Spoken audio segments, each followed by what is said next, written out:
Martial universe movie की। वैसे story start करने से पहले आप लोग सब्सक्राइब बटन को दबा दीजिए। कहानी की स्टार्टिंग में हमें दो योद्धाओं को लड़ते हुए दिखाते हैं, जिसमें बूलिन गोल्डफिश कबीले से और सिनमिंग स्काई ब्लड कबीले से होता है। वो दोनों एक मार्शल आर्ट टूर्नामेंट में लड़ रहे होते हैं, जिसमें जीतने पे उन्हें थंडर कबीले के हेड और वहाँ के शासक किंग यांग से मुंह मांगा तोहफा मिलेगा। और तभी वो दोनों उस टूर्नामेंट को जीत जाते हैं, जिसके बाद में उन्हें किंग यांग के पास जाने का मौका मिलता है, जहां बाओलिंग किंग यांग से प्राइज में अपने कबीले को आजाद करने की मांग करता है। लेकिन उसके कुछ देर बाद किंग यांग के महल से उसका बेटा पो और ली बाओलिंग को बाहर लेकर आते हैं और कहते हैं सिर्फ गोल्डफिश कबीले को ही इनाम मिलेगा, जहां उन्हें क्रिस्टल से भरे हुई एक बोरी देते हैं। वो क्रिस्टल बहुत पावरफुल होते हैं, उनसे उन लोगों को जादू मिलता है। वो लोग उसके इस्तेमाल से बहुत जल्दी कुंफू सीख जाते हैं और उससे उन्हें कुंफू की बहुत पावर मिल जाती है। तो इधर महल से सिर्फ बाओलिंग वापस आया होता है, इसलिए स्काई कबीले के लोग उनके योद्धा मिंग के बारे में पूछते हैं। तो पो और ली बताते हैं कि अंदर इन दोनों के बीच में मुकाबला हुआ था, जिसमें बाओलिंग जीत गया, इसीलिए उन्हें इनाम मिल रहा है। और इसके बाद में वो दोनों वहाँ से चले जाते हैं। इधर स्काई कबीले वाले बाओ को धोखेबाज कहते हैं, क्योंकि इससे पहले वो दोनों लोग मिलकर लड़ रहे थे। जिसके बाद हमें कई साल बाद का सीन दिखाते हैं, जहां बाओ इतनी सालों से कोमा में होता है, लेकिन अब वो कोमा से बाहर आ जाता है।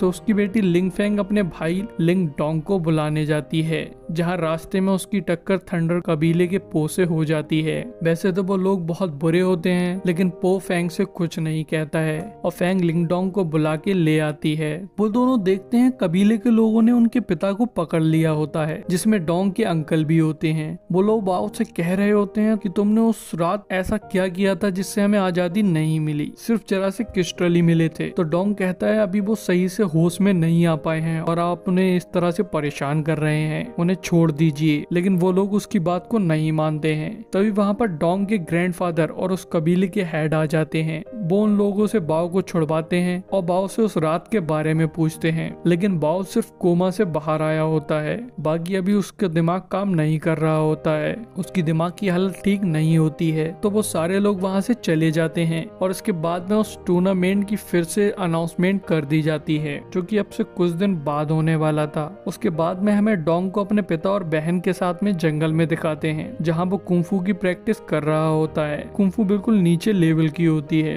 और तभी हमें असैसिन कबीले के गोइंग नाम के आदमी को दिखाते हैं, जो कि अपनी एक स्टूडेंट सैंग से ड्रैगन स्टोन ढूंढने को कहता है। वो ड्रैगन स्टोन डोंग के ही शहर में होता है। तो सैंग एक लोकेटर के थ्रू उसको ढूंढने चली जाती है। तभी हमें फिर से डोंग को दिखाते हैं, जहाँ उसके पास में वू युन आता है। वो मिंग का बेटा होता है और वो अपने पिता का बदला लेने आया होता है। तो डोंग फेंग से पिता को ले जाने को कहता है और वू युन की कुंफू काफी अच्छे लेवल की होती है, इसलिए डोंग उससे नहीं लड़ता है। वो उसे अपने पीछे भगाता हुआ शहर के अंदर ले जाता है, जहाँ डोंग की टक्कर थंडर क्लैन के ली से हो जाती है, जो कि बहुत पावरफुल होता है। उस शहर में किंग यान के बाद उसका बेटा ली सबसे पावरफुल होता है। उसकी कुंफू से वो बहुत स्पीड से भाग सकता है। वो फ्लैश की तरह सुपर फास्ट होता है। तो वो डोंग को मारने लगता है, लेकिन तभी वहाँ पर वू युन आ जाता है और वो उससे कहता है ये मेरा शिकार है, इसे मैं मारूंगा। तो ली बहुत स्पीड से उनके पीछे जाकर उन्हें गिरा देता है और फिर उन दोनों को आपस में लड़ने को कहता है, लेकिन डोंग उससे नहीं लड़ता है। वो लोग एक पहाड़ की चोटी पर होते हैं, जहाँ पे डोंग कूद जाता है। जिसके बाद हमें अगले सीन में गोइंग को दिखाते हैं, जो कि किंग यांग से मिलने आया होता है।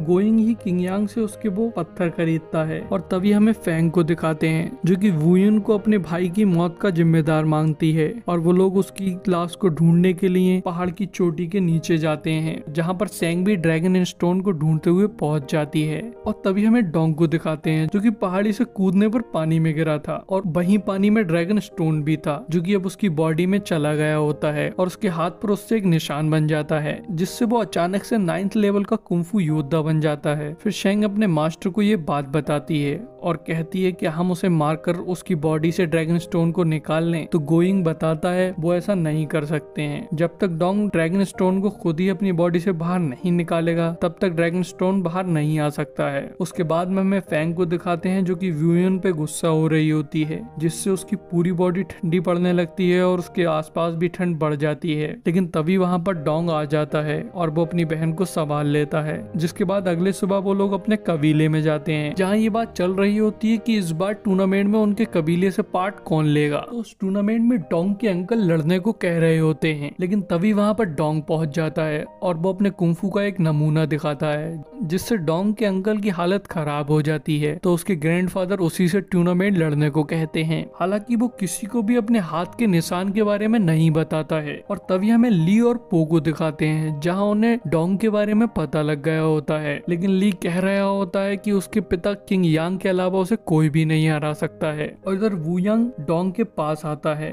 वो उससे मिलकर लड़ने को कह रहा होता है, लेकिन डोंग उसके लिए मना कर देता है। और ये खबर भी उन दोनों भाइयों तक पहुंच जाती है, जिसे सुनकर वो लोग काफी खुश भी हो जाते हैं। और तभी उनके पास में गोइंग आता है। वो ली से कहता है, अगर तुम डोंग को मेरे हवाले कर दो तो मैं तुम्हें बहुत पावरफुल बना दूंगा। इसके बाद में हमें डोंग और फैंग को दिखाते हैं, जहाँ डोंग को पता लगता है वो अपने उस निशान से क्रिस्टल को एक फायर पिल में बदल सकता है, और वो एक पिल 100 क्रिस्टल के बराबर की एनर्जी देती है। तभी डोंग से उस पिल को शैंग चुरा कर भाग जाती है। तो डोंग उसको पकड़ने की कोशिश करता है, लेकिन वो उसके हाथ नहीं आती है। जिसके बाद डोंग अपने घर जाकर उन क्रिस्टल से बहुत सारी फायर पिल बना लेता है। और तभी टूर्नामेंट वाला दिन आ जाता है, जहाँ उन्हें एक जंगल में छोड़ दिया जाता है और उन्हें पहले टास्क में अपने अपोनेंट को मारकर उसके नेम टैग को लाना होता है। लेकिन थंडर कबीले वाले डोंग पे इनाम रख देते हैं, इसलिए सारे लोग उसका पीछा करने लगते हैं। लेकिन तभी वहाँ पर कुछ खंजर पीछे से आते हैं, जो कि उन लोगों को मार देते हैं। तब हमें पता लगता है कि वुयिन डोंग के साथ लड़ रहा है। और हमें दिखाया जाता है जब वुयिन डोंग से मिलने के लिए गया था तो वहाँ पर थंडर कबीले के जासूस थे, तो इसलिए डोंग ने साथ लड़ने के लिए मना कर दिया था। लेकिन उसने किसी तरह उसे एक पर्ची दे दी जिसमें लिखा था कि वो लोग साथ में लड़ेंगे।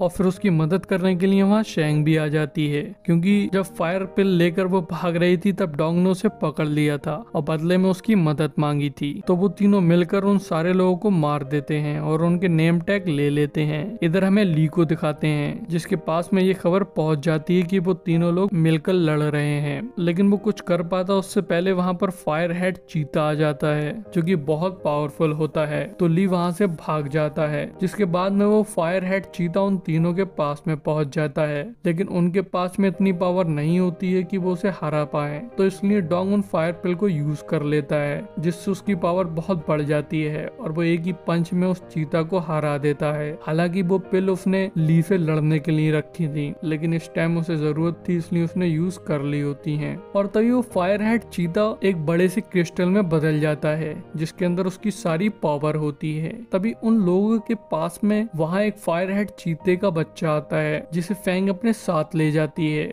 और वो तीनों टूर्नामेंट के मैदान में आ जाते हैं। लेकिन डोंग फायर हेड चीता को मारने की वजह से कमजोर हो गया होता है, उसमें उसकी सारी एनर्जी खत्म हो गई होती है। तो इसलिए वुयुन और फैंग ली से लड़ने लगते हैं, लेकिन वो उन दोनों पे भारी पड़ रहा होता है। वो दरअसल में उन दोनों से बहुत पावरफुल होता है, तो इसलिए डोंग हवा में उड़ता है और एक टेक्निक का इस्तेमाल कर ली को घायल कर देता है। तभी फैंग उनके साथ गद्दारी कर देती है और मैदान भी छोड़ देती है, जिसके बाद डोंग वुयुन के लात मारकर मैदान से उतार देता है। जिसके बाद वो ली को बंदी बनाकर राजा के पास में ले जाता है और कहता है, मेरे कबीले को आजाद कर दो और ये बताओ कि तुम लोगों ने मेरे पिता के साथ क्या किया था। जहाँ वो खड़ा होता है उसके नीचे एक मेटल सर्कल होता है, तो वहाँ पर अचानक से वो एकदम कमजोर पड़ जाता है और उसकी पावर उस सर्कल के अंदर एब्जॉर्ब होने लगती है और एब्जॉर्ब होकर राजा के पास जा रही होती है। जिसके बाद में हमें एक फ्लैशबैक दिखाया जाता है, जिसमें डोंग के पिता और वुयुन के पिता दोनों वहीं खड़े थे और राजा ने उनके साथ भी ऐसा ही किया था, जिसमें वुयुन के पिता मिंग वहीं मर गए, लेकिन डोंग के पिता बाओ काफी पावरफुल थे इसलिए उनकी जान बच गई थी, लेकिन वो कोमा में चले गए थे। अब वो ये सारी बात डोंग को बता देते हैं और फिर किंग यांग डोंग की पावर को भी पावर एब्जॉर्बर से एब्जॉर्ब कर रहा होता है, लेकिन तभी वहाँ पर गोइंग आ जाता है और वो किंग यांग को रोक देता है। तो किंग यांग उसके पास आकर उससे सुनाने लगता है और उस पर गुस्सा होता है, लेकिन तभी अचानक से उसका बेटा ली पीछे से आकर किंग यांग के सीने में अपना हाथ डाल देता है और उसे घायल कर देता है और उसे पावर ऑब्जर्वर पर फेंक देता है और जल्दी से जाकर उसकी गद्दी पर बैठ जाता है। जिसके बाद ली अपने पिता और डोंग दोनों की पावर को एब्जॉर्ब कर लेता है, जिससे वो बहुत पावरफुल हो जाता है और वो लोग बाहर कबीले वालों से कह देते हैं डोंग अब कुछ दिन राजा के ही पास रहेगा, उसकी दोस्ती राजा से हो गई है। तो वुयुन और उसके कबीले के लोग उसे गद्दार बता रहे होते हैं। वो कह रहे होते हैं जैसे अब से कुछ साल पहले उसके पिता ने किया था वैसा ही उसने किया है। और इधर महल से डोंग की बॉडी गायब हो जाती है। तभी रात में फैंग थंडर कबीले के दरवाजे दरवाजे पर आकर चिल्लाती है और अपने भाई से मिलने को कहती है, लेकिन ली और पो उसे बताते हैं उसका भाई मर गया है, जिससे उसे बहुत गुस्सा आने लगता है और वो फिर से ठंडी पड़ने लगती है और उसके आसपास भी ठंड बढ़ जाती है। तो पो बहुत स्पीड से आकर उसकी गर्दन पर मारकर उसे बेहोश कर देता है। और स्टार्टिंग में फैंग की टक्कर जब पो से हुई थी तब से ही पो फैंग को पसंद करने लगा था,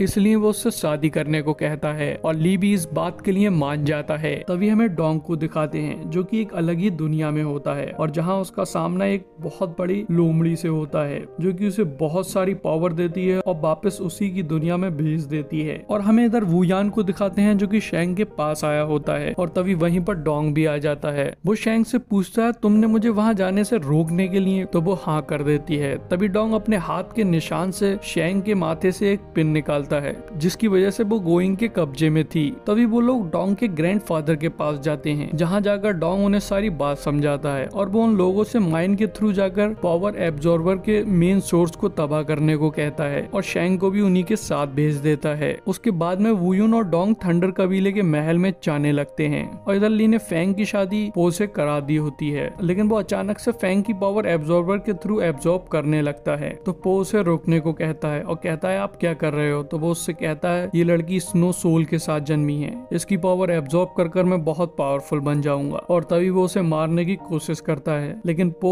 फैंग की जान बचाने के लिए खुद को सेक्रीफाइस कर देता है और कबीले के लोग नीचे पहुंच गए होते हैं तो वो एब्जॉर्बर के मेन सोर्स को तबाह कर देते हैं। लेकिन ली ने अब तक फैंग की सारी पावर एब्जॉर्ब कर ली होती है और वुयान और डोंग भी यहाँ पर आ गए होते हैं। तो वुयान फैंग को लेकर चला जाता है। डोंग और ली दोनों महल के नीचे चले जाते हैं। माइन में उन दोनों की फाइट होने लगती है जिसमें ली के पास में अनलिमिटेड पावर थी, लेकिन डोंग के पास भी अच्छी खासी पावर होती है। उसके पास में गोरिल्ला की पावर होती है जिससे वो ली को कमजोर कर देता है और फिर उसके महल में ले जाकर एक चित्रलिपि टेक्निक के थ्रू से मार देता है। जिसके बाद में शेंग अपने शहर नागापुरम जाने लगती है। नागापुरम वापस जाने लगती है क्योंकि उसके शहर में भी कुछ प्रॉब्लम थी। और तभी हमें गोइंग को दिखाते हैं जो कि नागापुरम में अपने सरदार से बात कर रहा होता है। उसको ही डोंग का ड्रैगन स्टोन चाहिए होता है। और गाइस इसके आगे की कहानी आपको इसके सेकंड पार्ट में जानने को मिलेगी जिसका लिंक डिस्क्रिप्शन में दे रखा है। और गाइस उस वीडियो पे जाने से पहले चैनल को सब्सक्राइब जरूर कर दें।